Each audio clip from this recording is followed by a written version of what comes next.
Olá, pessoal, eu sou a professora Elis, essa é a nossa quinta aula de gramática e hoje nós vamos aprender sobre acentuação gráfica e o uso do hífen, ok? Vamos lá! Vamos começar relembrando a classificação das palavras. Então, as palavras podem ser classificadas quanto ao número de sílabas, em monossílaba, dissílaba, trissílaba e polissílaba, e também quanto à posição tônica, oxítona, paroxítona e proparoxítona. Quanto ao número de sílabas, então, a palavra monossílaba é aquela que possui apenas uma sílaba, como mãe, sol, pai, véu, pé. São aquelas palavras pronunciadas em um único esforço de voz. As palavras dissílabas são aquelas que possuem duas sílabas, como água, rio, chulé, planta. Trissílabas possuem três sílabas, trabalho, cachorro, tomate. E as polissílabas possuem quatro ou mais sílabas, micro-ondas, aquarela, apostila, paralelepípedo e assim por diante. Os monossílabos, que são aqueles que possuem apenas uma sílaba, eles podem ser classificados em tônicos ou átonos. Os monossílabos tônicos são pronunciados com força e apresentam um significado próprio mesmo quando sozinhos. O que isso quer dizer? Quando eu digo a palavra sol, você sabe que eu estou falando do sol, né? Então, é fácil de identificar o significado dessa palavra quando ela é dita sozinha, fora de um contexto. Eles podem ou não ser acentuados. O acento é obrigatório nos monossílabos tônicos terminados em a, as, e, es, o ou os. E também nos ditongos abertos, el, els, eis, oi, e ois. Temos exemplos aqui na tabela. Então, exemplos não acentuados: bem, bom, flor, luz, lei, mar, mal, voz, vez e trem. E exemplos acentuados: pá, lã, chás, fãs, fé, crê, mês, pés, pó, nó, nós, pôs, céu, réus, réis, géis, dói e sóis. Então, vejam, são acentuados os monossílabos abertos e fechados, tá? Os monossílabos tônicos abertos e fechados, terminados em a, as, e, es, o, os, e nos ditongos abertos. Os monossílabos átonos, diferente dos tônicos, eles são pronunciados de forma suave e eles soam como a sílaba de uma palavra. Por isso, eles não apresentam um significado próprio quando sozinhos, ou seja, fora de uma frase. Então, pegando aqui na nossa tabelinha, temos aqui alguns exemplos, né? De. Vejam a diferença. De. Eu não sei o que isso quer dizer se ele não estiver inserido dentro de uma frase. Agora, quando eu digo sol, que é um monossílabo tônico, eu consigo identificar, tá? Então, essa é a principal diferença entre os monossílabos átonos e os tônicos, além do que os monossílabos átonos nunca são acentuados, tá? Essa classe de palavras, ela é muito utilizada para ligar os elementos de uma frase. Então, os monossílabos átonos são os artigos, os pronomes, preposições e conjunções. Vejam, o, a, os, as, e são aqui os nossos artigos, definidos e indefinidos, né? Me, te, nos, vos, lhe. De, em, a, com, sob, sem, nossas preposições. E, nem, mas, que, se, ou, que ou quem, tá? Então, esses são os nossos monossílabos átonos. Com relação à posição tônica, as palavras podem ser classificadas em oxítona, paroxítona e proparoxítona. Então, as proparoxítonas são as palavras nas quais a sílaba tônica é a antepenúltima, né? Sempre contando de trás para frente. Então, dúvida, líquido, plástico, lâmpada, música, pássaro, pêssego, né? Todas possuem a sílaba mais forte, sendo a antepenúltima. As paroxítonas são aquelas nas quais a sílaba tônica é a penúltima. Então, amizade, corpo, mesa, camisa. E as oxítonas são aquelas onde a sílaba tônica é a última. Abacaxi, legal, café, computador. Beleza? Então, vamos para a acentuação gráfica propriamente dita. Em primeiro lugar, nós precisamos reconhecer o que é o acento gráfico. Os acentos gráficos são sinais que acompanham as letras e estão relacionados à pronúncia das palavras. Então, o acento gráfico ele pode ser agudo, circunflexo e grave, que é a crase. As regras de acentuação gráfica referem-se ao emprego dos acentos agudo e circunflexo. O uso da crase são outras regras que regem, tá? Que nós vamos aprender em outro momento. O tio, ele é considerado um sinal gráfico e ele é empregado sobre as letras A e O para indicar a nasalização dessas vogais. Então, amanhã, coração, põe. Percebam que são todas palavras que têm esse efeito bem nasal, tá? Então, ele é um sinal gráfico. Acento gráfico é agudo, circunflexo e grave, tá? Então, as regras, né? O acento agudo, ele é utilizado nas vogais tônicas abertas, A, E, O, e nas vogais tônicas I e U, tá? Então, pálido, café, avó, tímido, rústico. Já o acento circunflexo, ele é utilizado nas vogais tônicas fechadas, A, E O. Então, lâmpada, IP, avô, né? Percebam a diferença. Avó, tônica aberta, avô, tônica fechada, tá? Então, vamos conhecer as regras de acentuação gráfica. Todas as palavras proparoxítonas são acentuadas. Lembrem-se, proparoxítonas são aquelas que possuem a sílaba tônica na antepenúltima sílaba. Todas as proparoxítonas são acentuadas. Então, verificou que é uma palavra proparoxítona, você sabe que será acentuada. Beleza? As paroxítonas, então, são aquelas que têm a sílaba tônica sendo a penúltima. A maior parte delas são escritas sem acento, como, por exemplo, metade, janela, geladeira, fantasia, mesa, casinha, todas sem acento. Mas existem algumas paroxítonas que levam, sim, acento. Então, são aquelas terminadas em R, X, N e L. Eu gosto de usar essa palavrinha rouxinol, para lembrar que as consoantes da palavra rouxinol, né, são consoantes que nas paroxítonas pedem o acento gráfico, tá? R, X, N e L, rouxinol.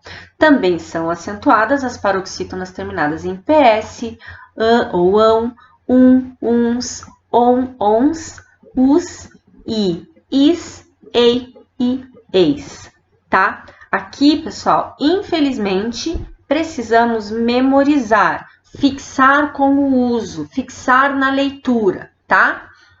Então, tem exemplos, terminadas em R, ímpar, açúcar e âmbar. Em L, réptil, amigável, têxtil. Em N, hífen, glúten, éden. Terminadas em X, tórax, córtex, fênix. Terminadas em PS, bíceps, tríceps, fórceps.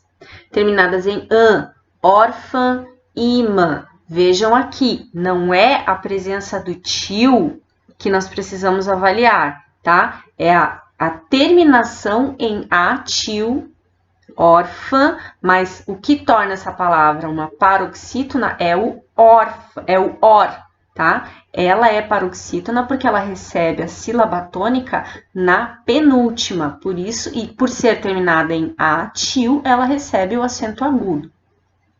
Da mesma forma, órgão, sótão e órfão. Álbum e fórum são exemplos de palavras terminadas em ou uns, que recebem acento, né? Paroxítonas terminadas em ou uns. Prótons, terminadas em ons. Os, vírus, bônus, humus. Terminadas em I ou IS, júri, íris, lápis. E terminadas em EI ou EIS, jockey, fáceis, saudáveis. Também são acentuadas as paroxítonas terminadas em ditongo crescente. Lembrem-se da aula passada. Ditongo crescente é aquele formado por uma semivogal mais uma vogal e ambas ficam na mesma sílaba, tá? Então, por exemplo, náusea, série, glória, lírio, Lúcia e assim por diante. Todos esses exemplos que eu trouxe aqui são exemplos de paroxítonas terminadas em ditongo crescente e por isso recebem acento. Existem, entretanto, exceções de paroxítonas que não levam acento gráfico e que são terminadas em ditongo aberto, como, por exemplo, os ditongos EI e OI das palavras paroxítonas, tá? Como, por exemplo, assembleia, colmeia, ideia, jiboia, heróico e paranoico. Também não são acentuadas as paroxítonas com I e U após ditongos. Então, feiura, temos o ditongo EI seguido do U. Esse U não recebe acento, beleza? Com relação às oxítonas, ou seja, quando a sílaba tônica é a última da palavra, são escritas com acento aquelas terminadas nas vogais tônicas A, E O, tá? Cajaço, faca, fé, purê, trenó, avô. Tanto faz se são abertas ou fechadas. Se forem tônicas, serão acentuadas. Terminadas em ditongo nasal, em, por exemplo, porém, também e ninguém.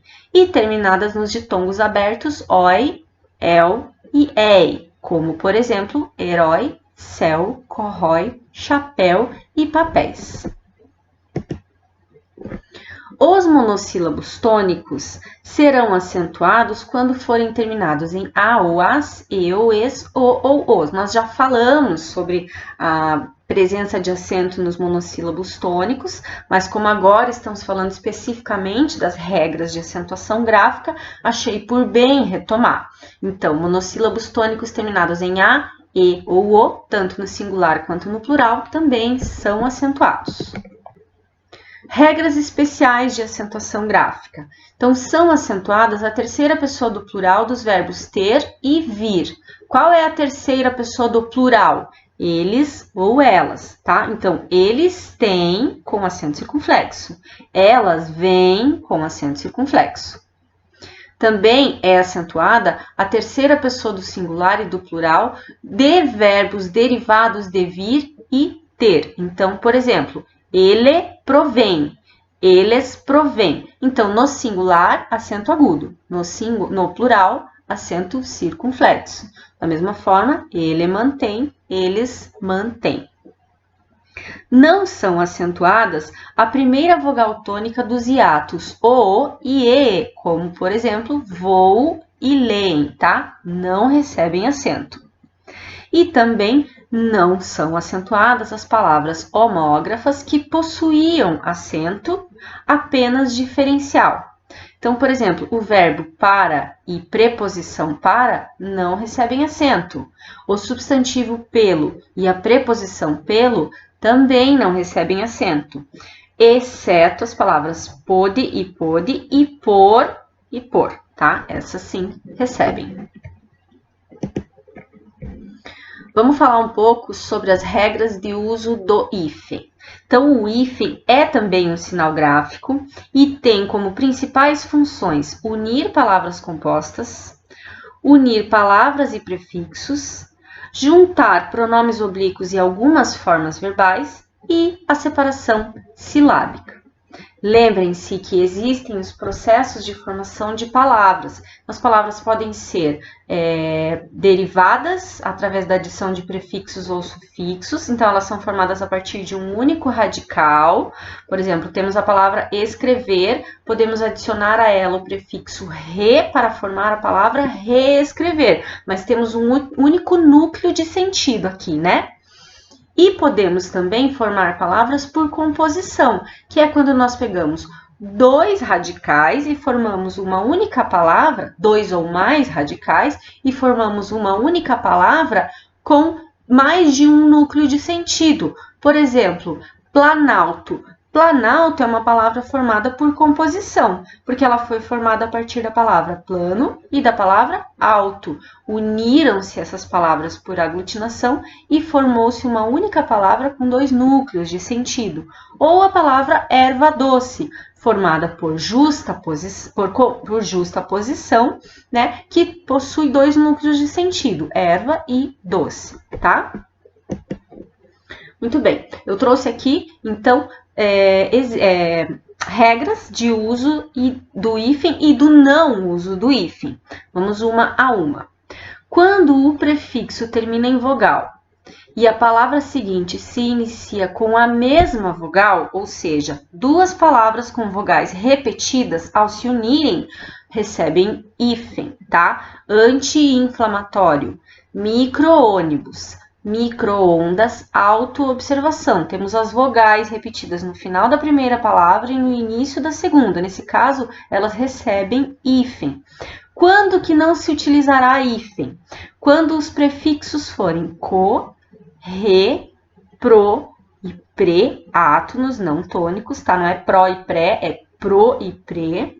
Quando esses prefixos aglutinam-se ao segundo elemento, mesmo que a palavra comece com a mesma vogal que termina o prefixo. Por exemplo, cooperar. Então, nós temos aqui o prefixo co, temos a palavra operar, ambos, né? Temos a co termina com o, operar inicia com o, mas ainda assim não se coloca hífen, tá? Por quê? Porque a regra do prefixo co é essa, ok? Quando a palavra posterior ao prefixo se iniciar com H, também usamos hífen. Anti-herói, anti-higiênico, coerdeiro, pré-histórico, semi-hospitalar. Todas as segundas palavras aqui começam com H, portanto, pede-se o uso do hífen.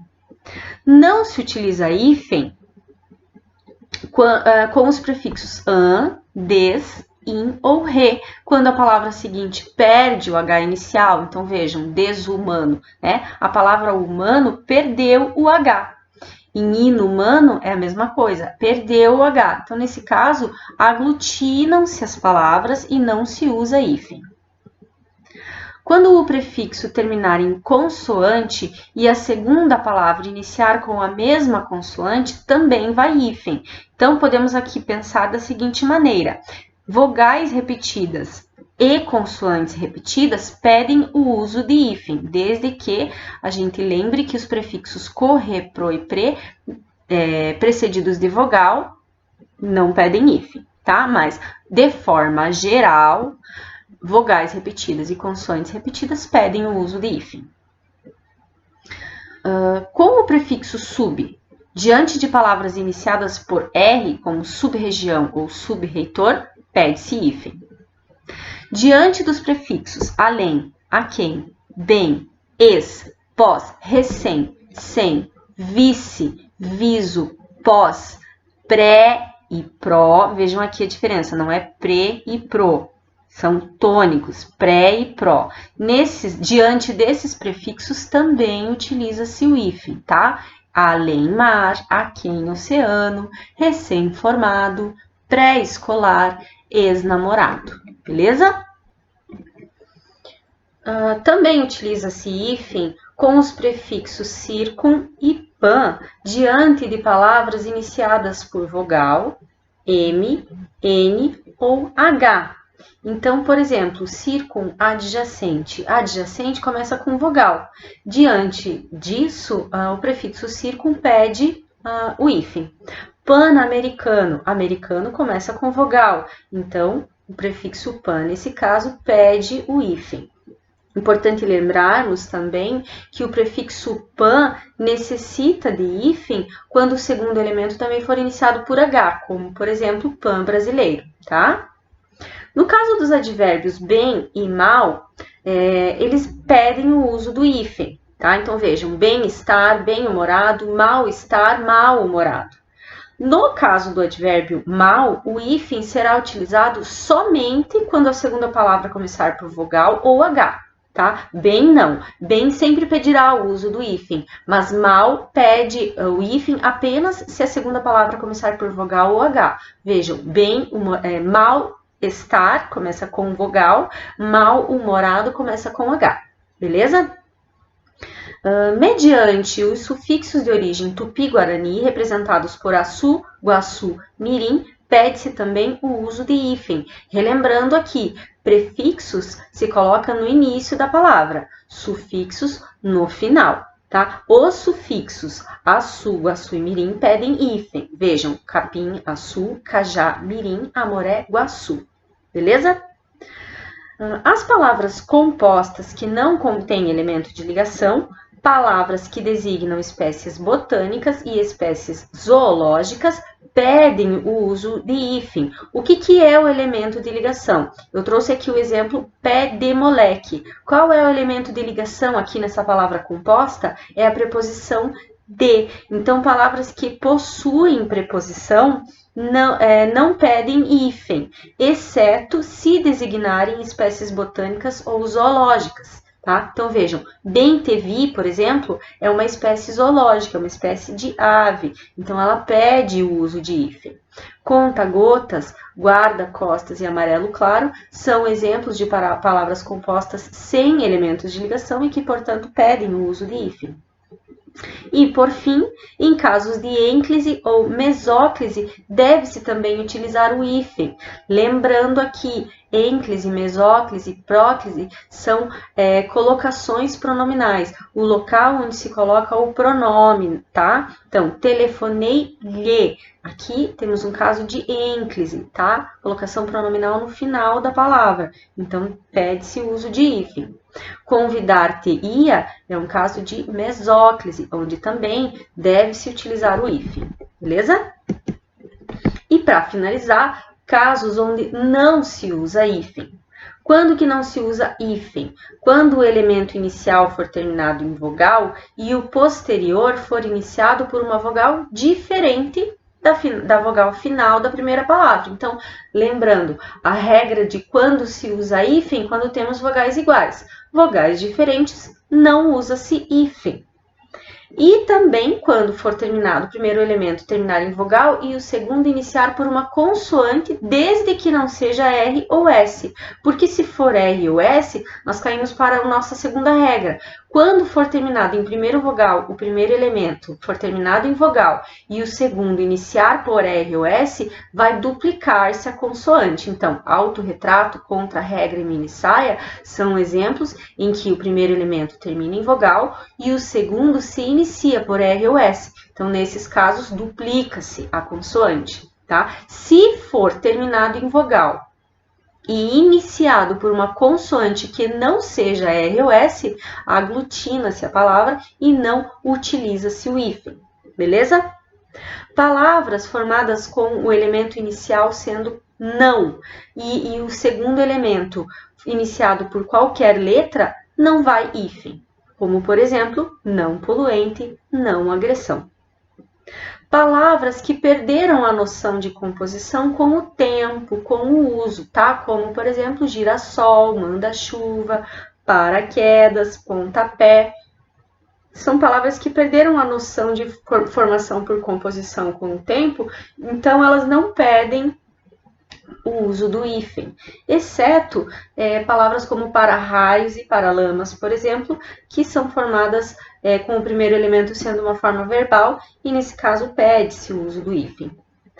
Também não se usa hífen nas locuções, pessoal. Locuções substantivas, adjetivas, pronominais, verbais, adverbiais, prepositivas ou conjuntivas, não se usa hífen. Vejam exemplos: café com leite, camisa de força, fim de semana e assim por diante.